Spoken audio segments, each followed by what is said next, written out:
룻기 1장 1절에서 5절까지의 말씀. 1절입니다. 사사들이 치리하던 때에 그 땅에 흉년이 드니라. 유다 베들레헴의 한 사람이 그의 아내와 두 아들을 데리고 모압 지방에 가서 거류하였는데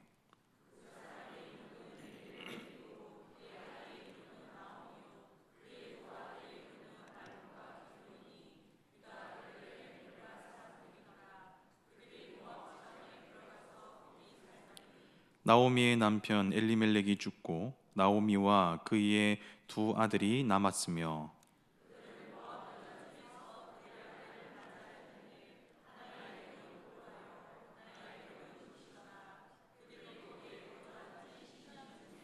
함께 읽겠습니다. 말론과 기럨 두 사람이 다 죽고 그 여인은 두 아들과 남편의 뒤를 남았더라.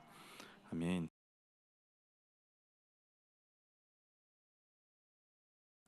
오늘부터 연말까지는 이제 그동안 해오던 사도행전 강의를 잠시 멈추고 룻기 말씀을 같이 나누려고 합니다.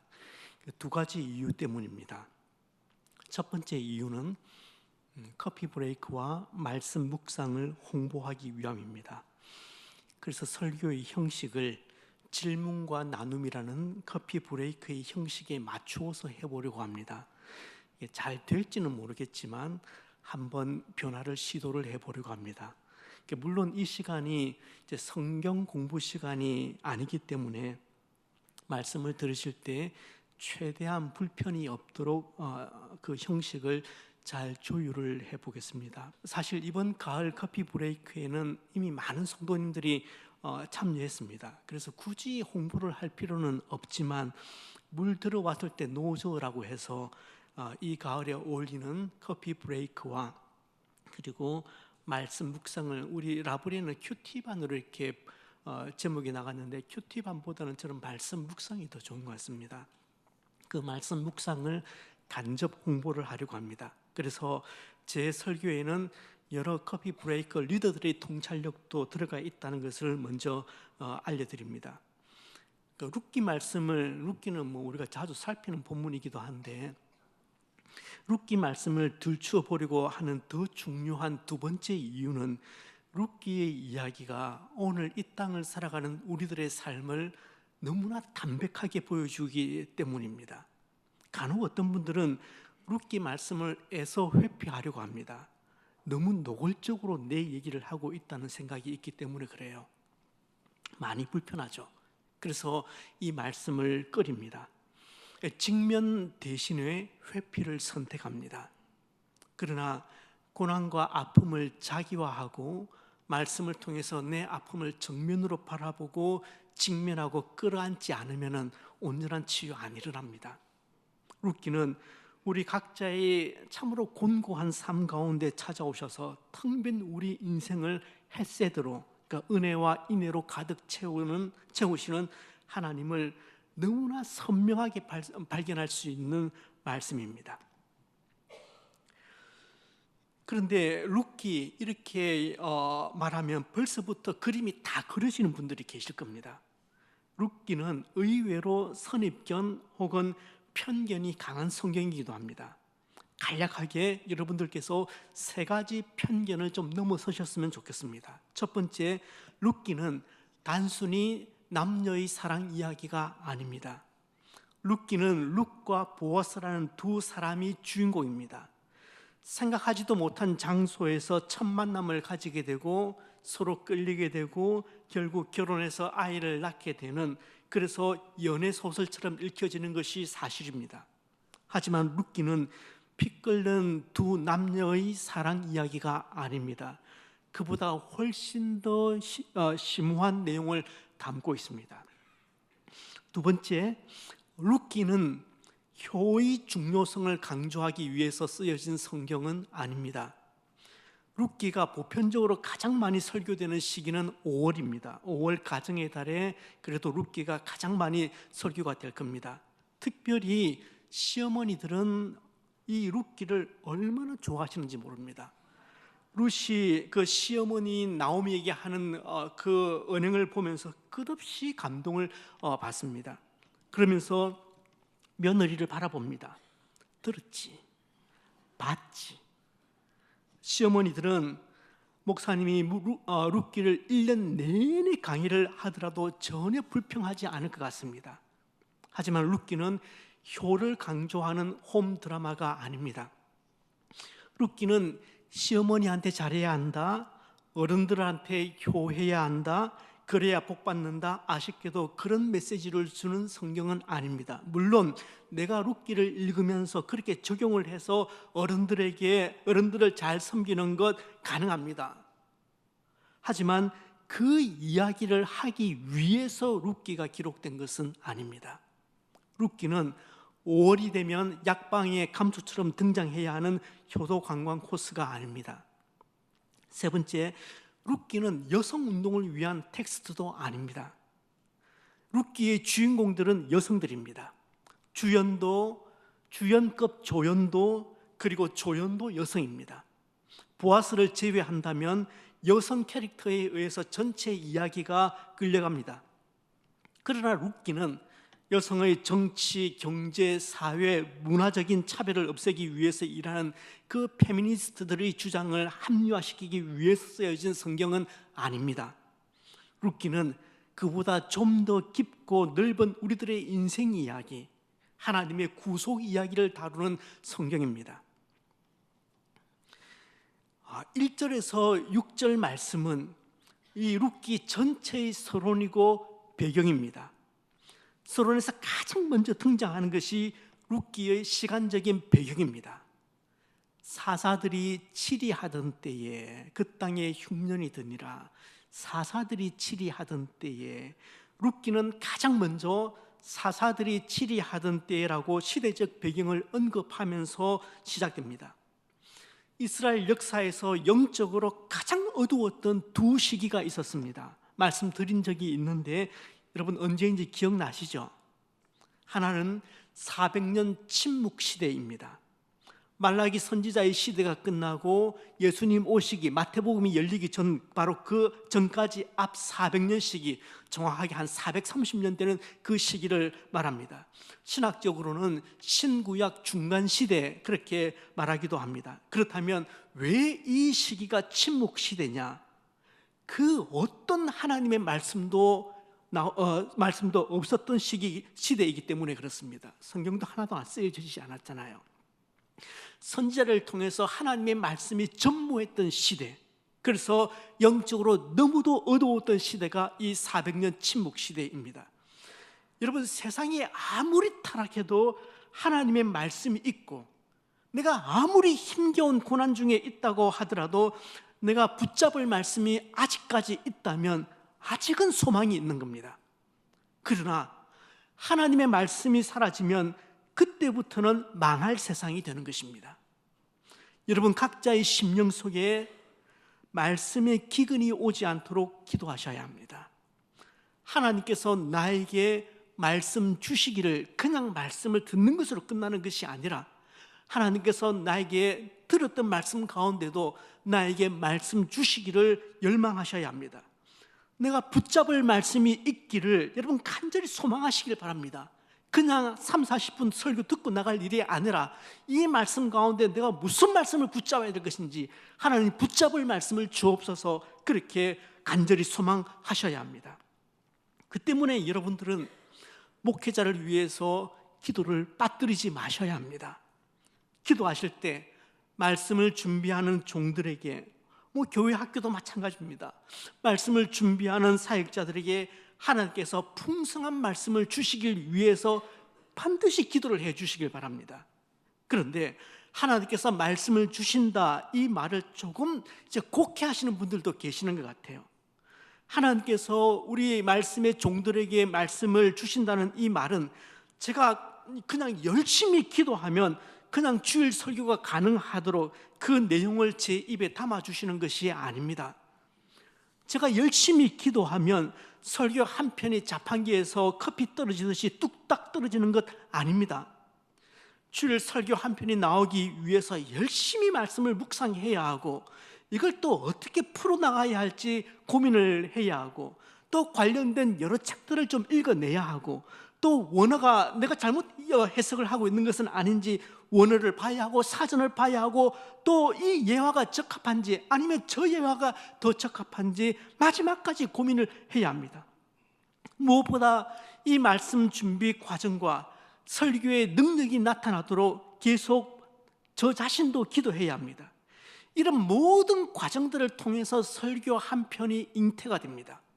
그러니까 말씀을 달라는 말씀을 준비하는 그 종들에게 말씀을 달라는 이 기도는, 말씀을 준비하는 그 모든 과정 속에서 목회자가 더 부지런히 말씀을 살피게 하시고, 더 통찰력 있게 그 말씀을 연구하게 하시고, 더 끈기 있게 기도하면서 그 말씀을 준비하게 해달라는 그런 간구여야 한다는 얘기입니다. 여러분들이 저를 위해서, 또 교회학교 말씀의 종들을 위해서 기도하실 때는 그렇게 기도를 해 주시길 바랍니다. 구역장들과 교사들에게도 말씀을 달라는 간구, 그것도 마찬가지입니다. 말씀을 준비하는 일에 더 책임감 있게 우리 구역장들이, 우리 교사들이 임하게 해달라고, 말씀을 준비하는 일에 좀 더 부지런할 수 있도록 그렇게 기도해 주셔야 합니다. 더 사명감을 가지고 말씀을 준비할 수 있도록 그렇게 간구해야 하셔야 한다는 이야기입니다. 그런 고뇌의 과정들을 통해서 나온 말씀을 하나님이 말씀을 주셨다, 그렇게 표현할 수가 있는 것입니다. 그러니까 하나님께서 말씀을 주셨다는 것은 어느 날 선지자들에게 뚝딱 말씀을 주신다는 것이 아닙니다. 어느 날 우리 설교자들에게 말씀을 뚝딱 주셨다는 것이 아니라 그 인도의 과정을 잘 넘어서 준비할 수 있도록 여러분 기도해 주셔야 된다는 말씀입니다. 여러분, 부흥이 일어날 때는 하나님께서 여러 말씀의 종들을 보내주셔서 말씀을 전하게 하시고, 그 말씀으로 백성들의 마음을 풍족하도록 만드십니다. 교회는 한 명의 간판 스타가 필요한 것이 아니라 부서에서, 또 구역에서 말씀을 열심히 준비해서 충실하게 전할 수 있는 능력의 말씀의 종들이 나와야 합니다. 그래서 부모들과 구역 식구들은, 또 교사들과 구역장들을 위해서 그렇게 기도를 하시는 것이 마땅합니다. 교사들과 구역장들은 내가 그런 사람으로 쓰여질 수 있도록 또한 기도하시기를 바랍니다. 여러분, 이스라엘 역사에서 또 하나 너무나 어두웠던 시대는 여호수아의 죽음 이후부터, 그리고 이스라엘 첫 왕이었던 사울이 세워지기 전 그 사이 사사시대입니다. 여호수아와 함께 가나안 땅에 들어온 이스라엘 백성들은 여리고성을 무너뜨릴 때만 해도 금방 가나안을 점령할 수 있을 것만 같았습니다. 그럴 줄 알았습니다. 하지만 가나안 정복은 생각만큼 쉽지 않았습니다. 전쟁도 장기전으로 넘어가고 말았습니다. 결국 여호수아는 죽고 가나안 정복의 남은 부분은 후 세대가 감당해야만 했습니다. 기나긴 전쟁은 몸도 마음도 다 지치도록 만들었습니다. 결과적으로 여호수아 이후의 세대들은 가나안 민족들을 완전히 정복하는 대신에, 하나님께서 말씀하신 그대로 정복하는 대신에 그들과 더불어 사는 쪽을 선택합니다. 불행은 그렇게 시작되었습니다. 힘써 거룩함을 추구해야 할 그 백성들이지만, 그래서 하나님께서 그들을 싸그리 내몰라고 그렇게 말씀하셨는데, 그렇게 거룩을 추구해야 할 이스라엘 백성이었지만, 악화가 양화를 구축했듯이 백성들이 점점, 이스라엘 백성들이 가난화가 된 겁니다. 가난에 있는 사람들이 이스라엘 백성화된 것이 아니라 거꾸로 이스라엘 백성들이 가난화가 시작된 겁니다. 자기 멋대로 하나님을 예배하기 시작했고, 자기 기분대로 심지어는 종교를 만들어내기도 했습니다. 제사장과 레위인들이 뻔뻔스러운 타락이 있었습니다. 그들은 하나님을 변두리로 몰아내어서, 그리고 하나님을 경홀히 여기면서 자기 배만 위했습니다. 지도자들의 이런 영적 타락은 백성들이 도덕적 몰락을 가져왔습니다. 백성들의 성적인 타락은 이미 한참 도를 넘어섰습니다. 거리에는 동성애자들이 난무했고, 극도의 이기주의는 지파 간의 살인을 만들어내었습니다. 어디서부터 어디까지 메스를 들어서 도려내어야 할지 도무지 손을 댈 수 없는 지경까지 간 것입니다. 이것이 사사시대입니다. 이렇게 고무신을 거꾸로 신은 이스라엘 백성들의 삶의 방식을 사사기는 한 문장으로 적나라하게 이야기를 합니다. 사사기 21장 25절 말씀입니다. 우리 같이 한번 읽어보실까요? 그때에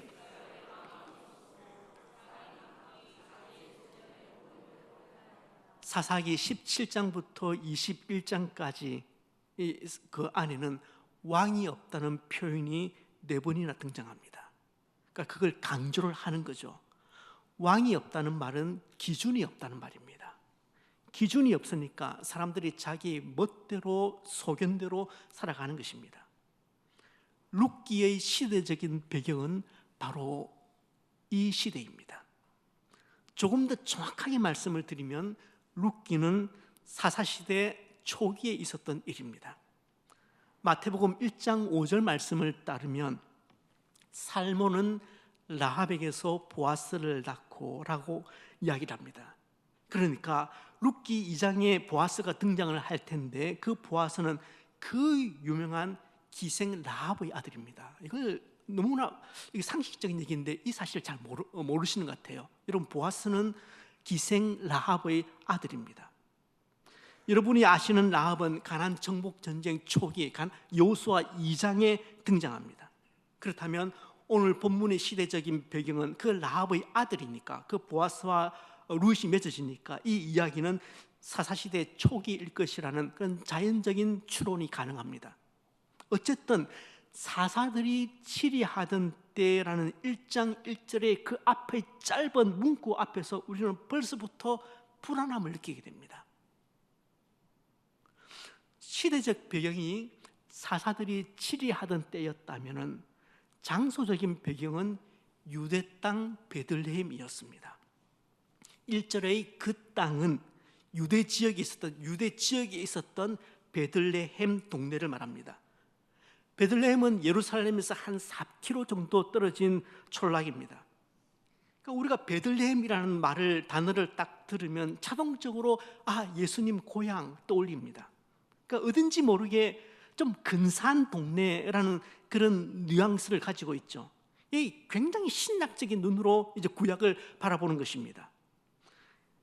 룻기에서 베들레헴은 어떤 장소입니까? 물론 예수님 때도 작은 동네였지만 이 구약시대 베들레헴은 그야말로 누구도 그들떠보지 않던 아주 작은 촌동네에 불과했습니다.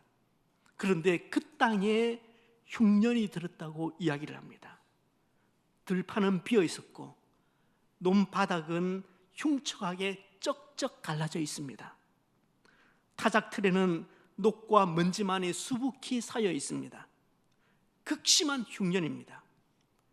히브리어나 헬라어는 어휘력의 풍성함에 있어서 타의 추종을 불허하는 그런 언어입니다.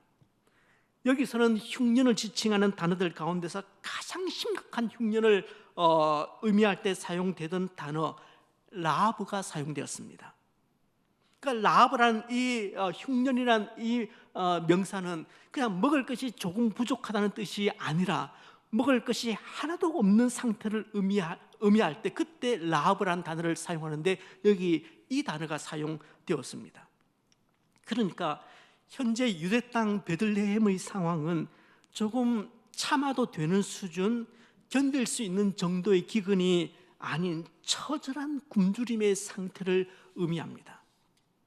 그리고 보면 유다 베들레헴 혹은 유대 베들레헴 이 조합부터가 참 아이러니하죠. 유다는 잘 아시는 것처럼 찬양이라는 뜻입니다. 베들레헴은 떡집이라는 뜻입니다. 찬양과 떡이 넘쳐야 할 동네에 그곳에 라합 상태의 처절한 기근과 흉년이 음습한 것입니다. 그러면 단박에 이런 질문이 떠오르죠. 축복의 땅에도 약속의 땅에도 기근이 오는가?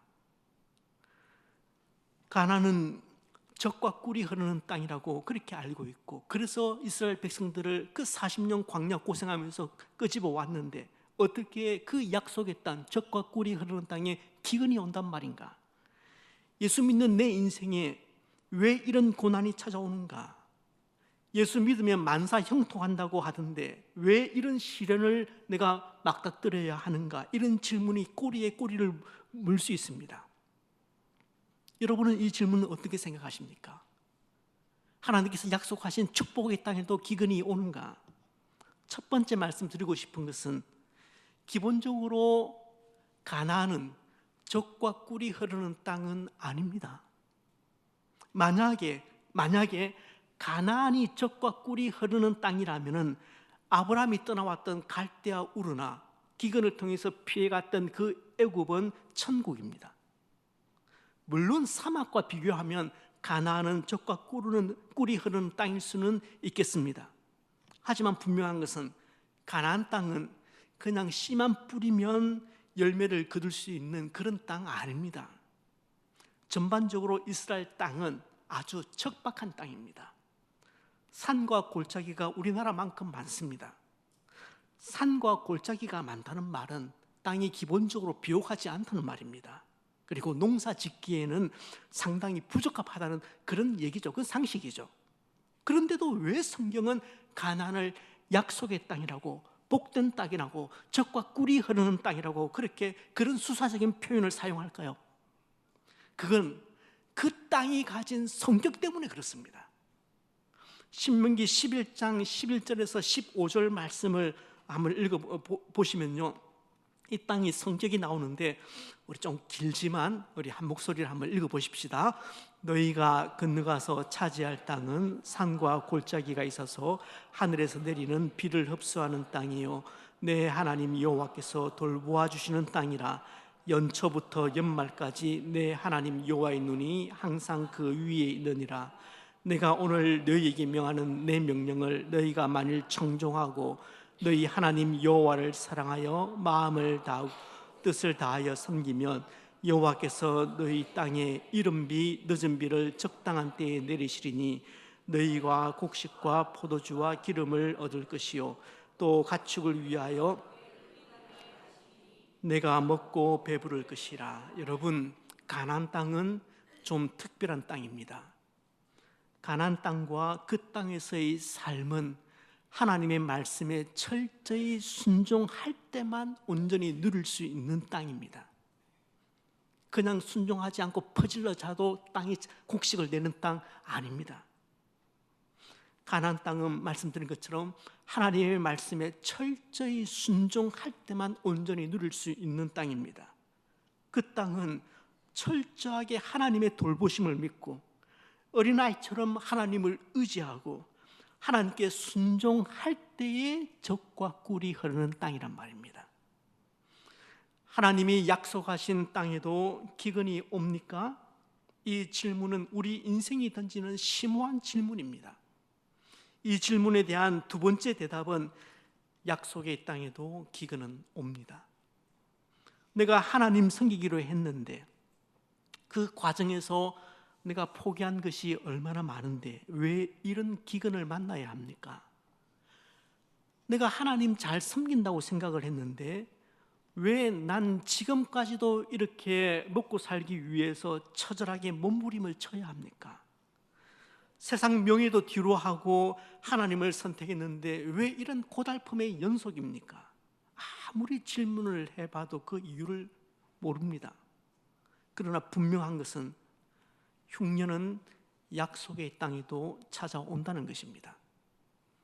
고난은 신실한 하나님의 사람에게도 어김없이 찾아옵니다. 그러나 약속의 땅에 찾아오는 기근은 한시적인 기근입니다. 지나갈 때는 죽을 것 같은데 반드시 끝이 있는 흉년입니다. 흉년 가운데 복된 소식은 우리 하나님은 여전히 신실하시고 변함없으시다는 사실입니다. 그 하나님은 40년 광야 생활 동안 이스라엘 백성들의 의복이 헤어지지 않도록 하셨고 백성들의 발이 부르트지 않도록, 그러니까 큰 그림으로 그림으로 볼 때 그게 복이 되도록 간섭하셨다는 것입니다. 영적인 기근, 관계적인 기근, 정서적인 기근을 통과하는 성도들은 이 사실을 꼭 붙드셔야 합니다. 가나안 땅에서 그 약속의 땅에 찾아오는 기근은 한시적이고 우리 하나님은 신실하신 분이십니다. 기근의 때에는 그 사실을 놓쳐서는 안 됩니다. 약속의 땅에도 기근이 오는가? 이 질문에 대한 세 번째 대답은 그들의 영적인 상태를 적나라하게 드러내기 위해서 약속의 땅에도 흉년은 찾아옵니다. 무슨 말이냐면 가나안 땅의 흉년은 애굽 땅의 흉년하고는 좀 달라요. 가나안 땅의 흉년은 종종 그 이스라엘 백성들의 신앙 상태를 나타내는 영적인 계기판 역할을 했습니다. 때문에 찬양과 떡이 넘쳐야 할 유대 땅 베들레헴마저 흉년에 들었다면 여기엔 다른 의미가 들어있을 수 있습니다. 무엇이냐면 하나님의 징계죠. 자기 소견에 옳은 대로 행하며 살아가던 그 사사시대의 영적인 타락상을 향한 하나님의 징계의 의미가 저는 들어가 있다고 생각합니다. 때문에 오늘 찬양이 넘쳐야 할 유다의 찬양이 없고 떡이 풍성해야 할 베들레헴의 떡이 없다면 이 말은 절대 가볍게 넘겨서는 안 될 말입니다. 그 시대의 영적인 상태를 폭로하는 말이기 때문에 그렇습니다. 어쩌면 이것이 우리 자신과 우리 교회에 대한 영적 진단일 수도 있습니다. 만약에 우리 예배가 형식뿐이고 입은 버리지만 찬양은 힘이 없고 말씀은 빈약하기 그지없을 때 하나님은 이곳에서 떡을 거두어 가실 것입니다. 기근이 찾아올 것입니다. 하나님께서 복을 거두어 가시면은 그걸 막을 수 있는 사람이 없습니다. 우리 소명교회에 떡이 가득하기를, 여러분의 구역에, 여러분의 가정에 생명의 양식이 가득하기를 주님의 이름으로 축복합니다. 이처럼 룻기의 저자는 사사들이 치리하던 때의 그 문구와 그 땅에 흉년이 드니라 라는 문구를 결합시켜서 마치 비틀거리는 그 수레에 얹어서 이 룻기를 출발을 시키는 것 같습니다. 사사시대의 그 영적인 흉년과 이스라엘에 임한 그 들판의 흉년은 그 이유가 어찌 되었든지 간에 이스라엘 백성들의 영적인 공고함과 그들의 비참함을 그대로 보여주는 것 같습니다. 정말 불안한 서곡입니다. 죽은 이를 위해서 울려 퍼지는 그런 상당히 우울한 레퀴엠을 듣는 것 같습니다. 영화로 치자면 첫 장면이 시작하자마자 그냥 장면이 좌우로 아래 위로 그렇게 심하게 요동을 치고 있습니다. 이 힌트들을 통해서 앞으로 이야기가 어떻게 펼쳐져 갈지, 이 가정에 어떤 일들이 일어나게 될지 짐작하게 됩니다. 1장 초반부터 복선이 깔리는 거죠.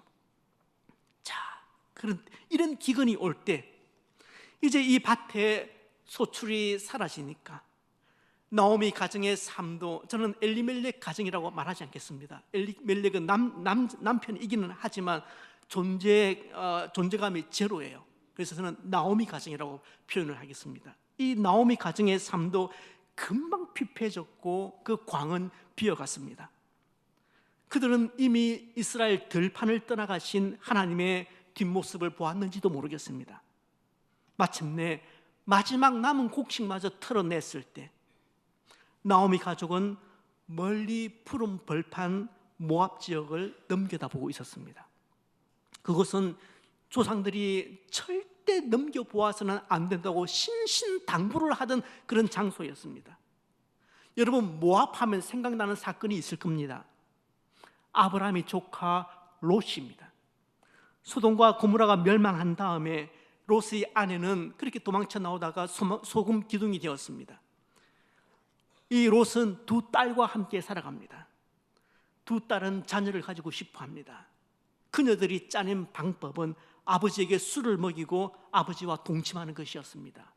일이 되려니까 임신이 되었고 자녀를 생산하게 됩니다. 하나는 모압이고 다른 하나는 베남미, 그러니까 암몬입니다. 모압과 암몬은 그렇게 시작이 된 겁니다. 이처럼 모압과 그 밑에 있는 암몬 족속은 태생부터 영적인 태생이 아닙니다.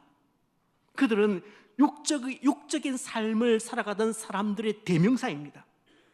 이스라엘 백성들이 출애굽해서 그 시내산 광야를 통과할 때도 끊임없이 괴롭히면서 뒤통수를 쳤던 민족이 바로 이 민족들입니다. 이스라엘 입장에서는 정말 지긋지긋한 그런 민족들입니다. 그래서 하나님은 모세는 신명기 말씀을 통해서 여호와의 총회에 들어올 수 없는 자의 명단을 그렇게 부릅니다. 이때에 여호와의 총회에 들어올 수 없는 자들의 명단에 모압과 암몬이 들어가 있습니다. 신명기 23장 3절 말씀을 여러분 같이 한번 읽어보실까요? 암몬 사람과 모압 사람은 여호와의 총회에 들어오지 못하니 그들에게 속한 자는 10대뿐 아니라 영원히 여호와의 총회에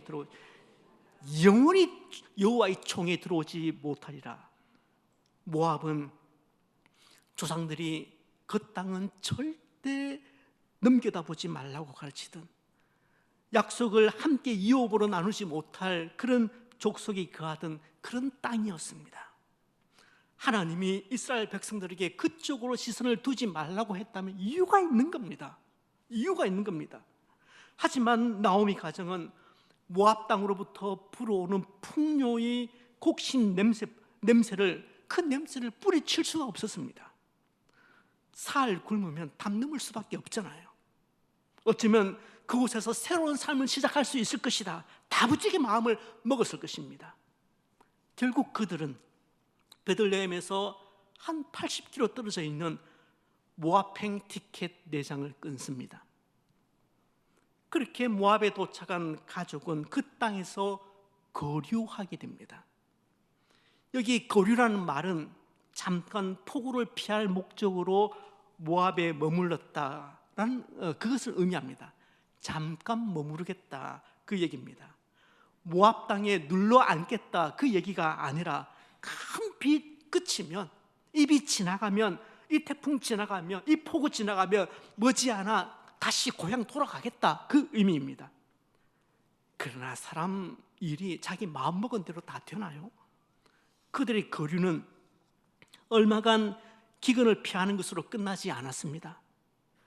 시간이 가고 세월이 흘러갑니다.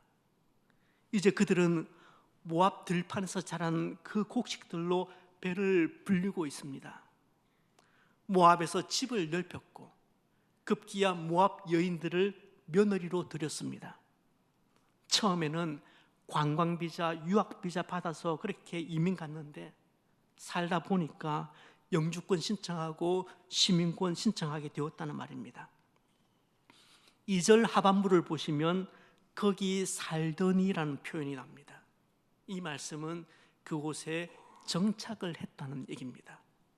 그런데 그때부터 그 가정에 본격적인 흉년이, 베들레헴과는 비교할 수 없을 정도의 흉년이 찾아옵니다.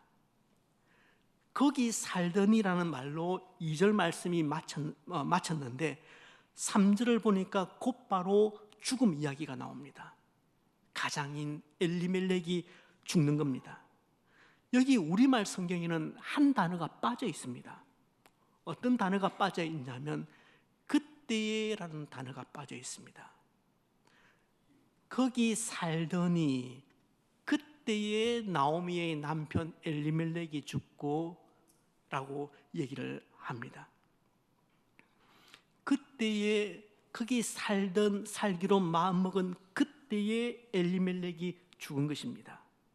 하지만 나오미는 꿈쩍하지 않습니다. 왜냐하면 아직까지는 믿을 구석이 있기 때문에 그렇습니다. 누굽니까? 2 아들입니다. 나오미는 이럴수록 더 독하게 마음을 먹어야 된다고 다짐했는지 모르겠습니다. 그래서 2 아들을 악착같이 키워서 결혼을 시킵니다.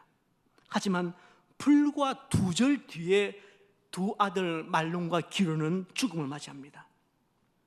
가장부터 시작해서 2 아들까지 집안의 모든 남자들의 뼈를 이방 모압 땅에 묻고 만 것입니다.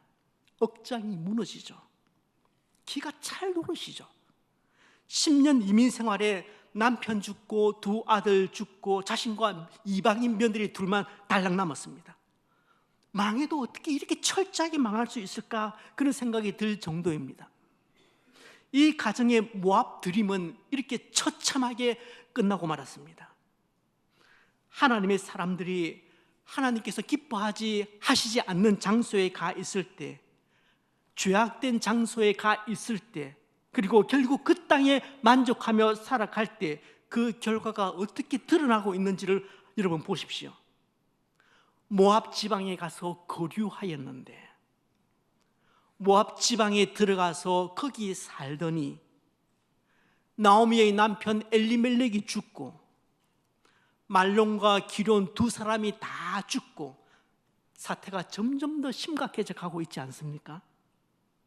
롯이 소돔성에서 근처에서 그 들녘에서 살다가 점점 한 발자국 한 발자국 소돔성 안으로 결국 들어가서 살듯이, 그래서 그 가정이 몰락해 가듯이 한번 비교해 보십시오. 너무 똑같지 않습니까? 저는 나오미 가정의 멤버들이 이 약속의 땅에 대한 소망이 없었던 사람들일 거라 생각합니다. 만일 그들이 이 약속의 땅, 이 베들레헴, 이 가나안 땅, 이 베들레헴이 얼마나 중요한 곳인지를 조금이라도 알았다면 이렇게 선뜻 모압 이주를 선택하지는 않았을 겁니다. 아무리 극심한 흉년이 오더라도 끝까지 견뎠을 겁니다. 아주 평범한 이웃들도 다 견디고 있잖아요. 기근이 찾아왔지만 여전히 베들레헴은 약속이 있는 땅입니다. 하나님의 용서하심이 있는 땅입니다. 성령의 임재가 있는 땅입니다. 기도의 응답이 있는 땅입니다. 따라서 나오미 가정이 정말 하나님을 믿는 신앙하는 가정이었다면 이런 흉년이 들었다고 해서 그렇게 쉽게 베들레헴을 포기하지 않았을 겁니다. 약속의 땅을 살아가는 하나님의 백성은 자신의 비어있음을 채우려고 애쓰면 애쓸수록 더 큰 텅 빈만을 경험하게 될 것입니다. 사랑하는 성도 여러분, 교회는 주님께서 세우신 빵집입니다. 생명의 떡이 있는 빵집입니다. 읍수나 삼성동과는 비교할 수 없는 생명의 빵집입니다. 이 신앙 공동체를 벗어나는 것, 여러분 그거 절대 가볍게 생각하실 일이 아닙니다. 이곳은 하나님께서 복 주신 곳입니다. 교회는 새 하늘이 열린 곳이고 영생의 말씀이 흐르고 있는 곳입니다. 교회는 썩지 않는 양식, 생명의 양식이 있는 곳입니다. 이 세상 어디서도 이루어질 수 없는 복이 나가는 곳입니다. 이곳에서 생수를 마신 성도들이, 이곳에서 생명의 떡을 먹은 성도들이 세상 안에서 승리하며 살아가게 될 것입니다. 그래서 시인은 이렇게 고백합니다. 악인의 장막에 사는 것보다 내 하나님 성전 문지기로 있는 것이 좋사오니, 그렇게 고백을 합니다. 시인의 고백이 진실로 저와 여러분의 고백이 되기를 축복합니다. 우리 마음으로 이 시인의 고백을 같이 한번 읽어보십시다. 악인의 장막에 사는 것보다 내 하나님의 성전 문지기로 있는 것이 좋사오니. 그렇습니다. 시인의 고백이 진실로 우리 고백이 될 때, 그때 우리는 바로 앞에 불렀던 그 찬송을 부를 수 있는 겁니다. 주의 곁에 있을 때 마음이 든든하오니 주여 내가 살 동안 인도하여 주소서, 그렇게 부를 수 있는 겁니다. 우리 401장 이 1절 찬양을 한번 하고 기도하도록 하겠습니다. 주의 곁에 있을 때 마음이 든든하오니 주여 내가 살 동안 주여 내가 살 동안 인도하여 주소서. 주여 나를 인도하소서. 빠른 세상 살 동안 주여 인도하소서. 1절 한 번 더 합니다. 주의 곁에 있을 때, 주의 곁에 있을 때 마음이 든든하오니 주여 내가 살 동안 주님 나를 인도하여 주소서. 주여 주여 나를 인도하소서. 바른 세상 살 동안 주여 인도하소서.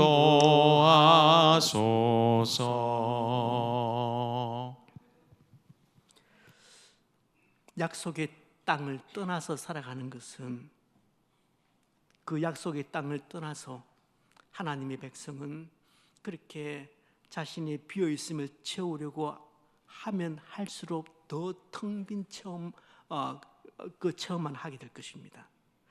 여러분, 그 때문에 하나님께서 말씀하신 테두리 안에서 사는 것은 너무나 중요합니다. 교회는 말씀드린 것처럼 주님께서 세우신 빵집입니다. 생명의 떡이 있는 빵집입니다. 이 신앙 공동체 여러분 소중하게 생각해야 합니다. 연약하죠. 참 연약하죠. 그렇지만 교회가 얼마나 복된 장소인지를, 복된 자리인지를, 복된 곳인지를 아셔야 합니다. 영생의 말씀이 흐르는 곳입니다. 교회는 썩지 않는 양식, 생명의 양식이 있는 곳입니다. 이곳에서 생수를 마신 성도들이, 이곳에서 생명의 떡을 먹은 성도들이 세상 안에서 승리하며 살아가는 것입니다. 이 시간 우리 기도하실 때 하나님 아버지, 생명의 떡을 먹을 수 있는 이 교회, 소명교회가 정말 기근의 생명의 양식이 그 기근이 아니라 풍성함이 늘 가득할 수 있도록, 주의 말씀이 늘 풍성한 교회가 될 수 있도록, 그리고 이 교회를 내가 사랑하며 이 신앙 공동체를 아끼며 이 테두리 안에서 주를 더 알아가고 주를 더 섬길 수 있도록 하여 주옵소서. 우리 같이 한번 기도하시고 제가 마무리 기도하도록 하겠습니다. 기도합니다.